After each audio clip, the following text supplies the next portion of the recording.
Assalamu alaikum, grade 6. Today we are going to study deficiency of proteins and fats. First we have to just remind what are the deficiency diseases.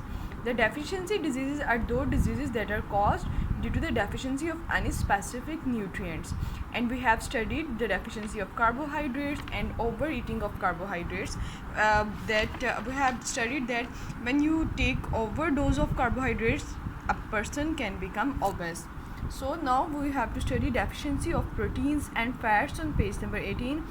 Undernourished people means who don't get proper proteins and fat, especially children, suffer from malnutrition due to the protein deficiency. Malnutrition means there is the so malnutrition means undernutrition due to the protein deficiency. Kwashiorkor, it's a name of disease. A protein deficiency disease in children leads to slow physical and mental development. Means it's a disease in which a children can't grow properly, and its mental health and physical health also suffers. Children with Kwashiorkor have a swollen belly with thin, skinny legs. Means the legs are quite thin and skinny, and they are not properly grown, but the belly becomes swollen in this disease. Marasmus, it's another disease that children have due to protein and energy deficiency. So it is also the as same as Kwashiorkor, means bones also get suffered due to this disease. So the next one is deficiency of vitamins. Each vitamin regulates a specific function of the body and plays a vital role. An absence of these in the diet causes several diseases. So study this table to know about some of these diseases. So what are these diseases? Vitamin A. What are the deficiency diseases of vitamin A?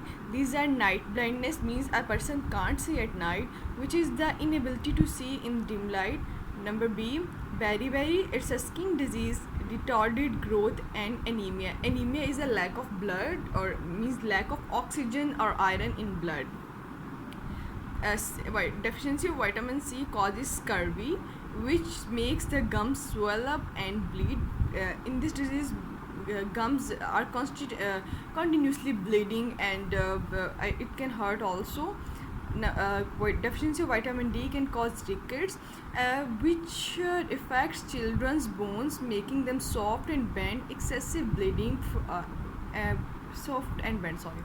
And deficiency of vitamin D, excessive bleeding from wounds, means wounds becomes didn't heal properly and become slow healed due to the deficiency of vitamin K. So you can see the picture of a child suffering from rickets. You can see the both leg of this children, because the weight bearing bones are soft enough, means are not hard enough to carry the weight of the body, so it becomes bent.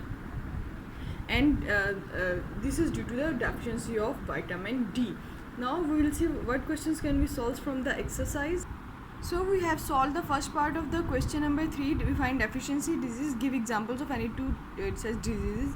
You can write the example of marasmus, Kwashiorkor, rickets, any one of these. And the question number 8, name the vitamins whose deficiency leads to deformed bones and bent legs. So it's the vitamin D, and the disease is rickets. So hope you can solve this. Allah Hafiz.